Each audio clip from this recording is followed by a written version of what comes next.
नमस्कार, मी रुपाली मोरे. अनेक विविधतेंनी नटलेल्या आपला महाराष्ट्र म्हणजेच आपला महाराष्ट्र या कार्यक्रमात आपल्या सर्वांचं मनपूर्वक स्वागत.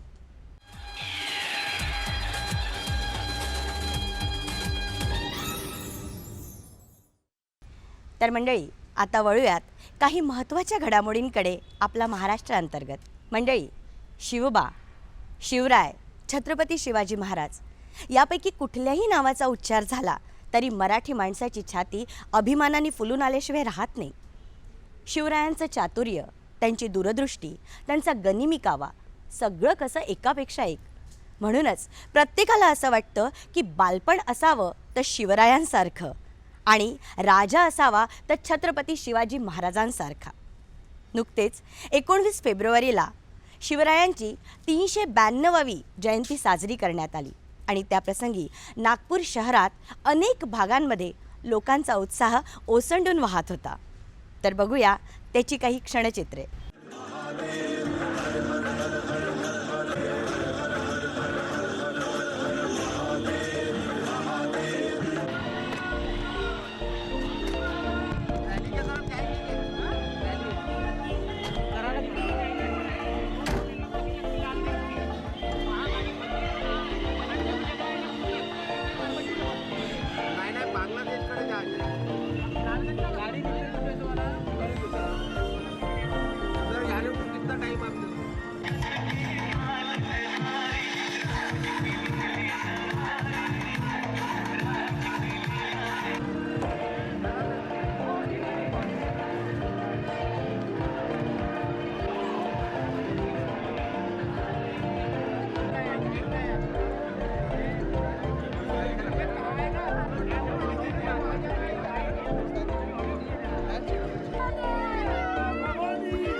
शिवाचे होणार.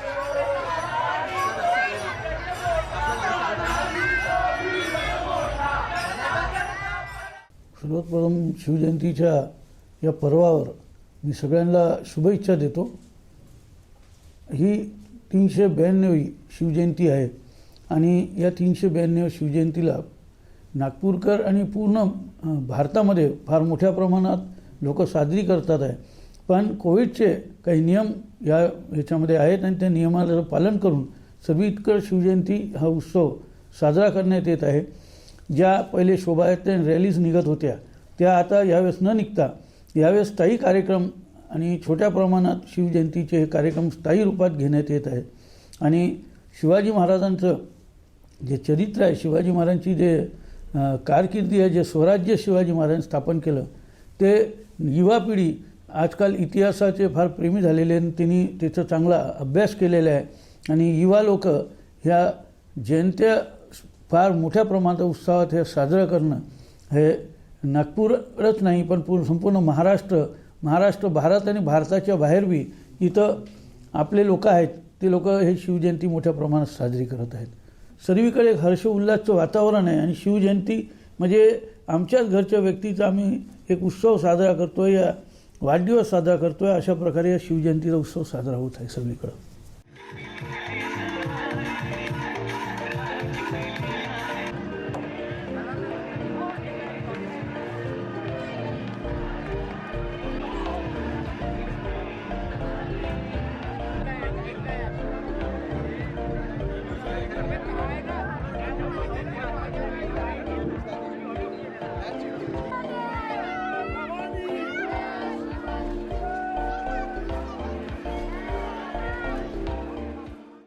नमस्कार, मी विनोद देशमुख.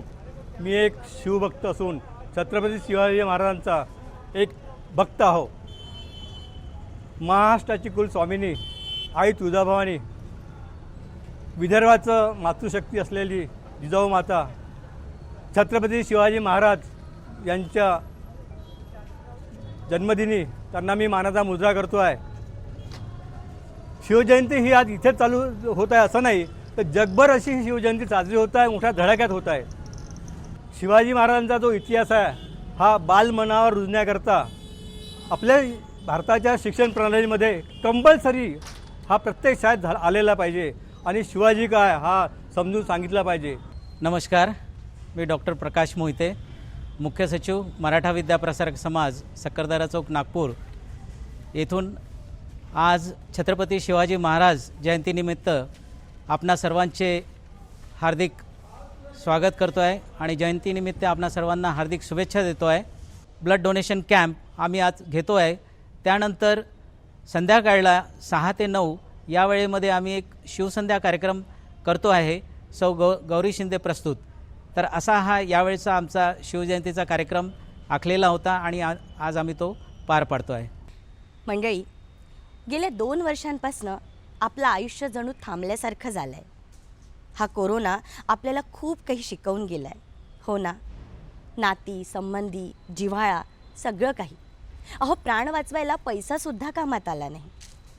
पण आता या 3ऱ्या लाटेत सगळ्यांना लक्षात आलं आहे की कोविड लसीकरणामुळे आता कुठे आपल्या आयुष्यात स्थिरता यायला लागलेली आहे. म्हणूनच सरकारने इंद्रधनुष्य अभियानाअंतर्गत शालेय विद्यार्थ्यांसाठी कोविड लसीकरणाची मोहीम सुरू केली आहे, ज्याचं वय वर्ष 14 ते 18 आहे. भारती कृष्ण विद्याविहार, तेलंगखेडी येथे शालेय विद्यार्थ्यांसाठी ही लसीकरणाची मोहीम राबविण्यात आली.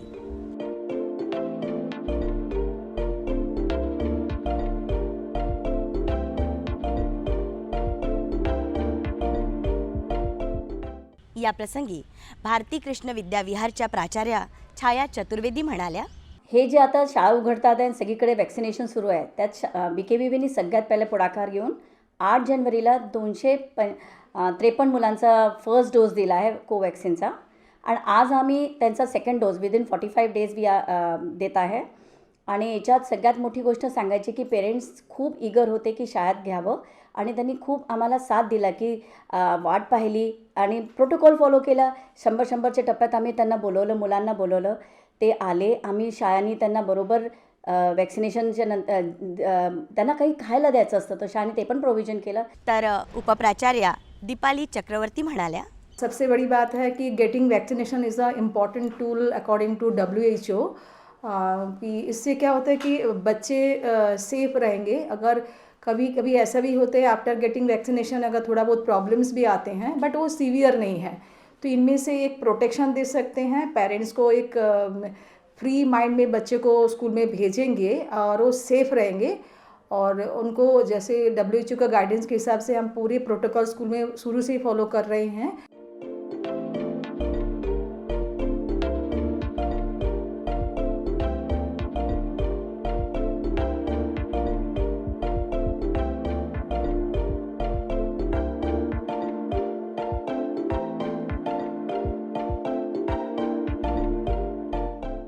या प्रसंगी काही पालकवर्गांनी आणि विद्यार्थ्यांनी आपलं मनोगत व्यक्त केलंय. माझं नाव समृद्धी फुकट आहे. मी भारती कृष्ण विद्याविहारची विद्यार्थिनी आहे. आज आम्ही आमच्या शाळेत वॅक्सिनेशनचा कार्यक्रम आयोजित केला गेला आहे आणि वॅक्सिनेशनची काहीही भीती न बाळगता मी माझ्या मैत्रिणींसोबत आज वॅक्सिन घ्यायला आली आहे. मैं कैडेट अनूप दुबे भारती कृष्ण विद्याविहार का छात्रा हूँ. हमारे टीचर्स के सहकार्य से और हमारे क्लासमेट्स जो यहाँ पर उपस्थित है उनके कारण यहाँ पर वैक्सीनेशन ड्राइव काफ़ी अच्छे तरीके से हो रहा है और मेरा इसका कोई साइड इफ़ेक्ट नहीं है. मैं सबको इनकरेज करता हूँ कि आप वैक्सीनेशन लें.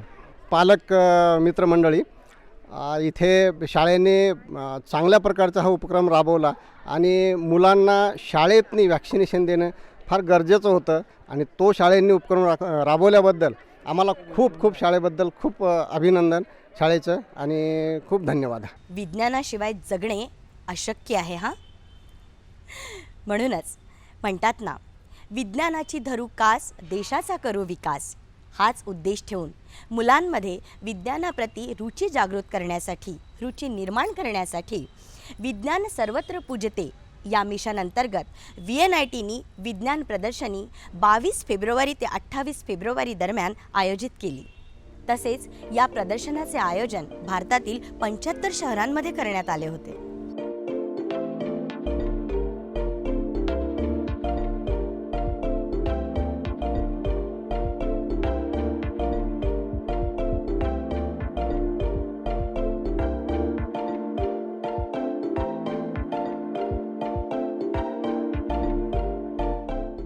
नमस्कार, मी सुनील भट. मी VNITला इलेक्ट्रिकल डिपार्टमेंटला असोसिएट प्राध्यापक आहे. ज्या सायन्स अँड टेक्नॉलॉजीमध्ये ज्या ऑर्गनायझेशन्स काम करत आहेत त्यांचं काम सगळ्यांपर्यंत पोहोचावं आणि 75 वर्षात त्यांनी काय काम केलं आहे आणि पुढे 75 वर्षात काय करणार आहे हे आपण विद्यार्थ्यांना आणि तरुणांना तसेच जनरल पब्लिकलासुद्धा या निमित्ताने सांगू इच्छितो. 75 ठिकाणी भारतात हा महोत्सव होतोच आहे, विज्ञान सर्वत्र पूज्यते. तर हा अरेंज करण्यामध्ये जेव्हा हा आयोजित करला तेव्हा आम्हाला पहिला प्रश्न होता की एवढ्या सगळ्या लोकांना स्टॉल्स जे लावतील आहे ते विद्यार्थ्यांच्या दृष्टीने आणि यंग क्राऊडच्या दृष्टीने त्याच्यामध्ये त्यांना काहीतरी मिळालं पाहिजे परत शिकायला. तर या दृष्टीने आम्ही पहिल्यांदा त्यांना हे सांगितलं की तुम्ही जे स्टॉल लावाल त्याच्यात पोस्टर्स तर असावेतच, पण फक्त पोस्टरवाले स्टॉल लावू नका. त्याच्यामध्ये विद्यार्थ्यांना काही वर्किंग मॉडेल्स दिसले पाहिजे, काही ते स्वतः करू शकले पाहिजे आणि काही त्याच्यातनं शिकता आलं पाहिजे, ज्याच्यामध्ये त्यांच्यामध्ये ज्ञानात वृद्धी होईल आणि भारताने काय प्रगती केली आहे याच्यामध्ये हे सगळं त्यांना क्लिअर होईल. त्याच्यामुळे आपण याच्यामध्ये सगळ्या सायंटिफिक आणि रिसर्च ऑर्गनायझेशन्स ज्या आहेत त्या सगळ्या घेतलेल्या आहेत. प्राध्यापक PM पडोळे, संचालक निदेशक VNIT नागपूर. हे जे वर्ष आहे आपण आझादी का अमृत महोत्सव म्हणून साजरं करतो आहे. त्या अमृत महोत्सवामध्ये office of the principal technical advisor आणि मिनिस्ट्री ऑफ कल्चर आणि तसेच विज्ञान प्रसार यांच्या संयुक्त प्रयत्नानं आपण विज्ञान सर्वत्र पूज्यते या कार्यक्रमाचं आयोजन करत आहे. आणि हे आयोजन एक साधारण आठवडाभर राहणार आहे. 22 तारखेपासून हा कार्यक्रम सुरू झाला आहे तर 28 तारखेपर्यंत चालणार आहे. आणि हा कार्यक्रम आपल्या पूर्ण भारतात 75 ठिकाणी हा साजरा करण्यात येत आहे. मला अत्यंत आनंद होतो आहे की VNITला सुद्धा त्यांनी या ठिकाणी अभिप्रेत केलेला आहे व त्यांचा इथे नागपुरात आम्हाला आयोजन करण्यासाठी त्यांनी संधी दिलेली आहे. हे आयोजन आम्ही VNIT आणि विज्ञान भारती यांच्या संयुक्त विद्यमाने हा कार्यक्रम इथे आयोजित करण्यात येत आहे. या कार्यक्रमाचा मुख्य उद्देश असा आहे की स्वातंत्र्य काळातील आणि स्वातंत्र्य काळानंतर आपले वैज्ञानिक, आपले जे सायंटिफिक कम्युनिटी आहे आणि R&D ऑर्गनायझेशन्स आहे यांचा भारताच्या प्रगतीमध्ये त्यांचा काय रोल आहे, त्यांचा काय वाटा आहे हा आपल्या सर्व विद्यार्थ्यांना कळावा. तसेच भारतीय जे वैज्ञानिक आहेत त्यांच्याबद्दलची जास्तीत जास्त माहिती त्यांना व्हावी या उद्देशाने हा कार्यक्रम आयोजित केलेला आहे.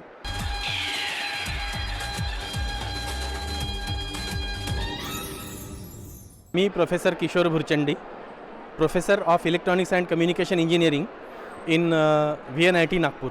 आपली जी नवीन येणारी पिढी आहे, आपले जे तरुण विद्यार्थी आहे त्यांच्या मनात विज्ञानाबाबत जागृती व्हावी, त्यांच्या मनात विज्ञानाबाबत एक इंटरेस्ट तयार व्हावा आणि त्या अनुषंगाने त्यांनी जास्तीत जास्त विज्ञानाचा अभ्यास करावा आणि त्याचा फायदा आपल्या देशाला मिळावा, हा या प्रदर्शनामागचा उद्देश आहे. मी सीमा नाईकवडे VNIT कॉलेजमधनं इलेक्ट्रॉनिक्स डिपार्टमेंटमधनं आहे आणि हे प्रोजेक्ट आमचं आहे kettle health monitoring system. Kettle health monitoring system म्हणजे कुठलाही आपल्याला दुर्घटना आपल्याला कुठलाही प्रॉब्लेम असला तर आपलं बॉडी टेम्परेचर इन्क्रीज होतं.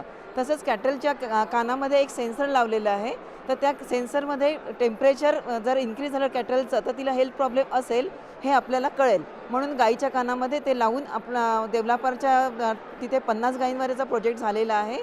त्यामुळे आपल्याला कळेल की गाईची हेल्थ बरोबर नाही आहे आणि आपण तिला योग्य ट्रीटमेंट देऊ शकू. नागपूरमधील VNITमधली केमिकल इंजिनिअरिंग डिपार्टमेंटची विद्यार्थिनी. आमचा हा प्रोजेक्ट बेसिकली आहे नागपूरच्या ऑरेंजेसवर आधारित. नागपुरात भरपूर ऑरेंजेस प्रोड्यूस होतात पण पुष्कळशे वायासुद्धा जातात. तर या वाया जाणाऱ्या ऑरेंजेसमधनं आम्ही व्हॅल्युएबल प्रोडक्ट्स बनवले आहेत. एक एसेन्शियल ऑइल नावाचं नागपूर ऑरेंज एसेन्शियल ऑइल बनवलं आहे. तर हे जे आहे हे नागपुरातल्या ऑरेंजमधल्या पीलमधनं बनवलेलं आहे, ज्याचं खूप छान असे प्रॉपर्टीज आहेत, जिचा भरपूर ठिकाणी उपयोग होऊ शकतो. कॉस्मेटिक इंडस्ट्री, परफ्यूम इंडस्ट्री वगैरे वगैरे. आणखी पीलपासून आम्ही वेगळे घटक बनवले आहेत. तर आम्ही ऑरेंज पील पावडर बनवलेला आहे, ऑरेंज टी बनवलेला आहे, नंतर ऑरेंज पिकल बनवलेला आहे आणि ऑरेंज मुरब्बा बनवलेला आहे. तर आणि ज्यूस जो आहे त्याचा आम्ही स्प्रे ड्राय करून पावडर बनवली आहे. जेव्हा सीझन नसेल तेव्हा आपण याला पाण्यात घोळून पिऊ शकतो. नागपुरातल्या 35 सायंटिफिक इन्स्टिट्यूशन्सला एकत्र आणलं, एका रूफखाली आपण त्या सगळ्यांना आणलं आणि त्यांनी गेल्या 75 वर्षात त्यांच्या इन्स्टिट्यूटनी काय काय केलं आणि त्यांनी काय काय अचीव केलेलं आहे हे सगळं इथे मुलांना सांगतात. त्यांची वर्किंग मॉडेल्स आहेत आणि आपण इथे 4 वेगवेगळ्या कॉम्पिटिशन्स घेतो आहे. क्विज कॉम्पिटिशन, इलोक्वेशन कॉम्पिटिशन, त्याच्यानंतर ड्रॉइंग कॉम्पिटिशन अशा शाळेतल्या मुलांसाठी घेतलेले आहेत. याच्या व्यतिरिक्त जवळपास 7 वेगवेगळी लेक्चर्स होतात आहेत. भुवन ॲप्लिकेशन कशी काम करते, त्याच्यानंतर भारताचं वेपनरीमध्ये काय प्रिपरेशन आहे, DRDOचे सायंटिस्ट, इस्रोचे सायंटिस्ट यांची 7 दिवस लेक्चर्स आहेत. ये stall basically department of atomic energy का है which has been organised by atomic minerals directorate. इसका जो थीम है it's a journey from rock to reactor. तो यहाँ पर डिफरेंट टाइप्स ऑफ रॉक्स, उनके क्या नाम होते हैं और कैसे यूरेनियम, उसको ना तो हम आंखों से देख सकते हैं, I mean radiation, uranium is radioactive, it emits radiation, और रेडिएशन से वैसे ही लोग इतने घबरा जाते हैं because of lack of information in public domain. जबकि वास्तविकता ये है कि यहाँ हम लोगों को रेडिएशन डिटेक्टर दिखाते हैं और उनसे कहते हैं कि रेडिएशन डिटेक्टर ऑन करिए, बाहर इधर उधर कहीं भी चले जाइए, everywhere you will find radiation. माझं नाव सुनीती निळकंठ देव आहे. मी जनआक्रोशशी गेले 8-10 वर्ष जोडलेली आहे. जनआक्रोश हे एक NGO आहे, अराजकीय NGO, आणि ह्या NGOच्या प्लॅटफॉर्मवर आम्ही वाहतूक नियमांसंबंधीचं काम करतो. ते काम असं आहे की एखाद्या व्यस्त चौकामध्ये दर बुधवारी आम्ही सगळे सिनियर लोक उभे राहतो आणि वाहन चालकांना वाहनांचे नियम पाळण्याचे विनंती करतो. उद्देश हा आहे की नागपूर अपघात मुक्त व्हावं, हा आमचा उद्देश आहे. वाहन चालकांमुळे होणारे अपघात हे प्रामुख्याने नियम उल्लंघनामुळे होतात. ते नियम आपल्याला माहीत असतात परंतु त्यांचं उल्लंघन आपण वाहन चालवताना करतो. ते कृपया करू नये अशी विनंती आम्ही वाहन चालकांना करतो. कायदा आम्ही हातात घेत नाही. सातत्य हे आमचं ध्येय आहे. सातत्याने आम्ही आमचं काम करीत असतो. नियम सगळ्यांना माहिती आहे पण ते पाळतात किती, तर PPTद्वारे आम्ही शाळांमध्ये, कॉलेजेसमध्ये, इवन RTOमध्ये जाऊनसुद्धा सांगतो. कारण काय की ट्रक ड्रायव्हर्स हे सुद्धा तेवढेच जबाबदार आहे. शाळेच्या स्कूल बसेस जे आहेत त्यांच्या ड्रायव्हरसाठी सुद्धा वेगळं सेशन घेतलं जातं. आणि आज इथे जे ऑर्गनाईज केलं ते लहान लहान मुलांना इतका छान प्रबोधनाचा कार्यक्रम झाला, त्याबद्दल आयोजकांचे आणि सगळ्यांचे आभार. जे आम्ही काम करतो आहे ते बटाट्याच्या सालपटावर करतो आहे. आपण मध्यंतरी पाहिलं असेल की उत्तर प्रदेशामध्ये मेरठच्या भागात बटाट्याला किंमत मिळत नाही म्हणून बटाटे फेकले जात होते. तर वाया गेलेले बटाटे असतात किंवा खराब जे बटाटे आहेत त्या बटाट्यापासून व्हॅल्युएबल प्रोडक्ट तयार करणं हा आम्ही काम करतो आहे.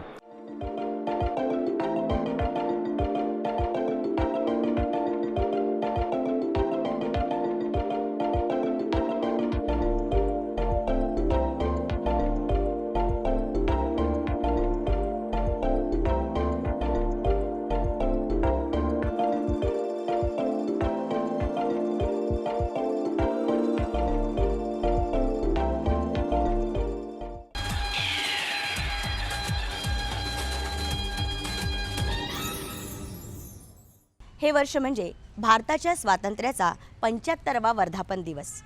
म्हणूनच भारतात संपूर्ण ठिकाणी आझादी का अमृत महोत्सव म्हणून अगदी उत्साहात साजरा केला जातो आहे. अनेक उपक्रम राबविले जात आहेत.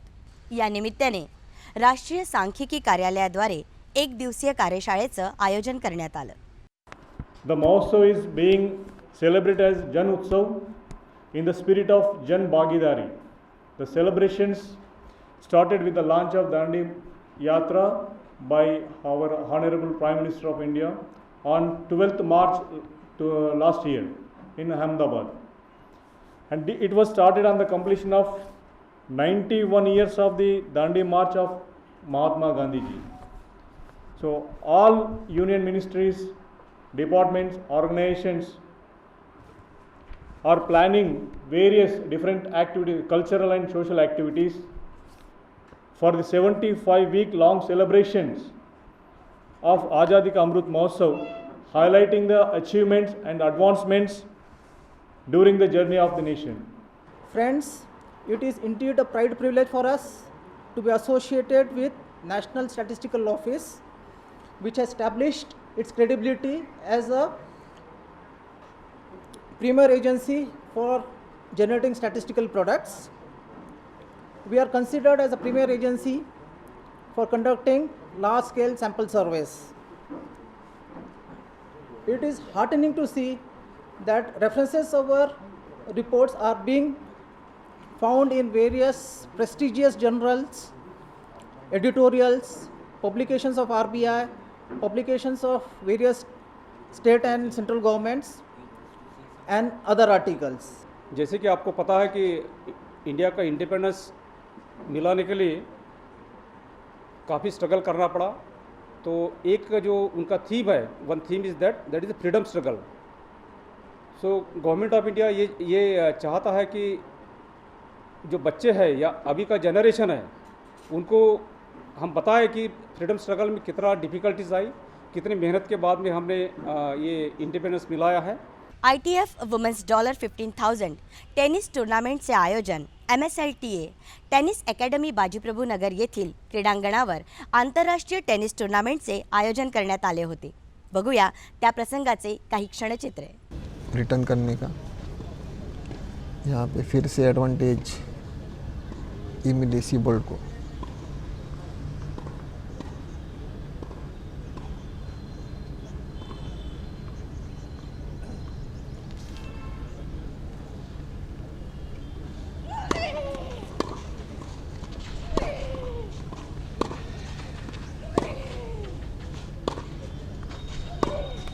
और गलती कोई करती हुई यहाँ पे मिली, खुद से नाराज़ चल रही है. साई संमिता और सोहा सादिक दोनों ही अनसीडेड है ये टूर्नामेंट में. साई संमिता तमिलनाडु से है, सोहा सादिक कर्नाटक से है. सोहा सादिक सर्व करेंगी फर्स्ट सेट डबल्स फाइनल के लिए.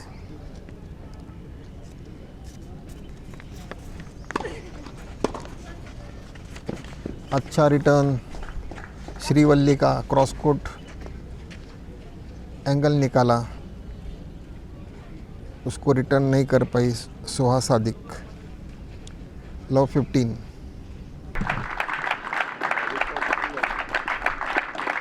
Rupees converted into $2,352 at the hands of Dr. Parinay Fuke, our chief guest.